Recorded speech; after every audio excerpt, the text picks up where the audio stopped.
Alright, I fixed a lot of my UVs manually. You'll see I still got some of the things here. I just wanted to cover some of what I did. If we look at, you know, I left these skinny because this is actually the inside of the sleeve, but I pulled it out vertice by vertice. I did that around the collar. You'll see here I fixed, you know, all the fingertips, the stuff that the pelt mapping really didn't do such a great job with. Pelt mapping works great for certain things. You know, it worked great for the head, which I split into two pieces. It's going to be a similar texture. It's going to be easy for me to match up the texturing along the seam, so I'm not too worried about it. I also cut the eye out.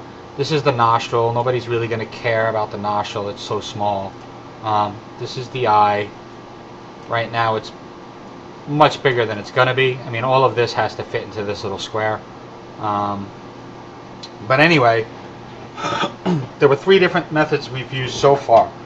I used pelt mapping, well, quick planar mapping plus pelt mapping, quick planar mapping by itself, and then dragging out vertices manually, where the other 2 methods did not really work out well. I'm not going to lie, it's not easy. It took me a long time, especially when you have overlapping 3D geometry, which is like what I have here. I'm about to do the top. This is the top of the foot. I already started it. This was a V.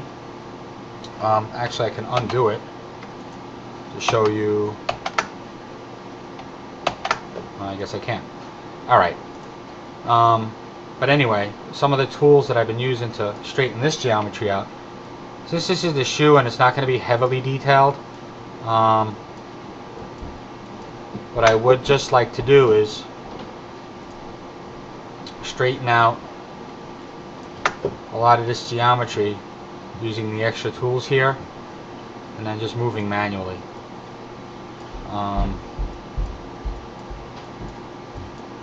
It's going to help because I know there's some trouble spots in here that I'm going to want to fix. So using the align horizontally is just a quick fix for this, especially since the shoe model itself is kind of built like a grid. So this is actually a very nice quick way to straighten out all these UVs. Now this is what I'm talking about. This is 3D geometry here. Sometimes you really have to think, you know, for first getting started, doing stuff like this in modeling was very confusing. When you're working in the orthogonal views, you'll often get something like this for your geometry. But kind of used to it. You know, even if I get into what looks like a rat's nest of vertices and edges, I can usually figure out rather quickly where they go and how they work. So I'm not being neat here for one reason and one reason only: that horizontal align tool. So I'm not really too concerned. I just want to get my vertices generally in the right spot. You see I'm missing missing UVs here. That's probably one of those pieces sitting in here someplace. And we'll find that later when it comes time to really start cleaning this stuff up. So we got that separated. Come here. Here. Again. Move them up to about here.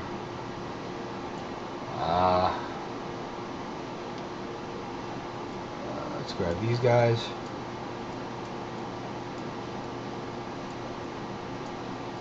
I didn't want to fix everything and not show you guys how I did a lot of it. A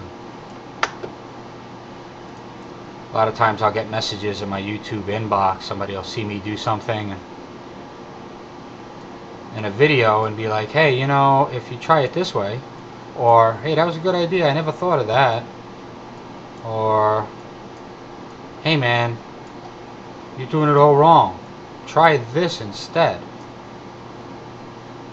So even though I'm trying to keep the videos a little more focused on what I'm doing, and make them useful,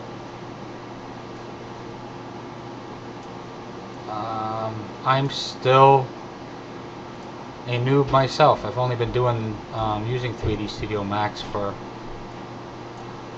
I don't know, 5 or 6 months now. So I'm learning more every day, and it's just so much to retain. It's easy to forget about some of the basics. This looks weird here. See, this is nice and symmetrical. I bet I know what's going on. No, I don't. That's a weird looking UV area. I don't know how that happened. My geometry's got to be kind of goofy in the model. But I think it's only laces, and they're not going to be that important.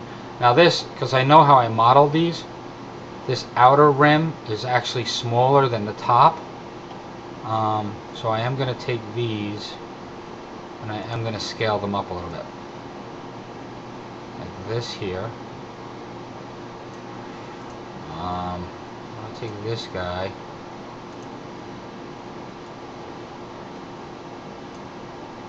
I should just weld those. I think that's what I'm going to do. Target weld, take you here, drop it there. Right click to get rid of target weld. And you're going to be the top of the lace, which should be bigger.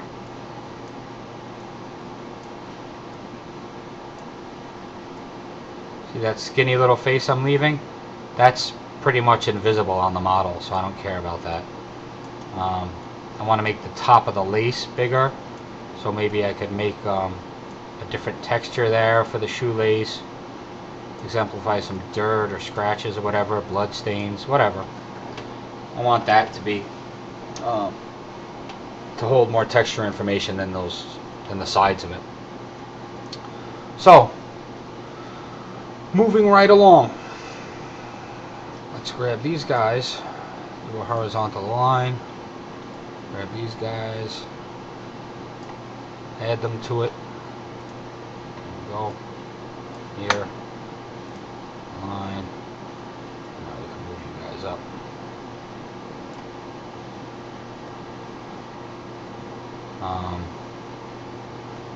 I'd probably like to do here. Up. Grab all of you and move you guys up. Give me some room to work here. So first things first, pull these guys out.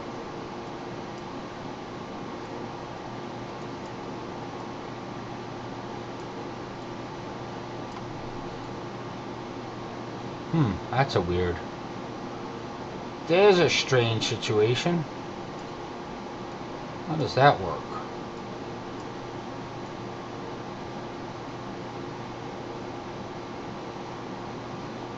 I don't know. There's another one. We're gonna have to come here. Alright.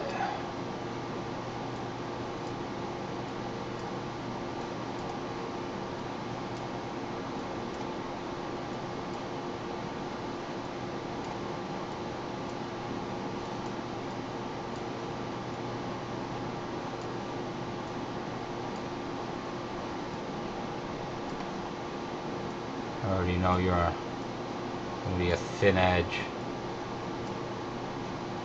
I don't know how that happened. How do you... Oh, 9 minutes. Well, you see what I'm doing. I'm going to continue with this, and I'll come back when the shoe's done.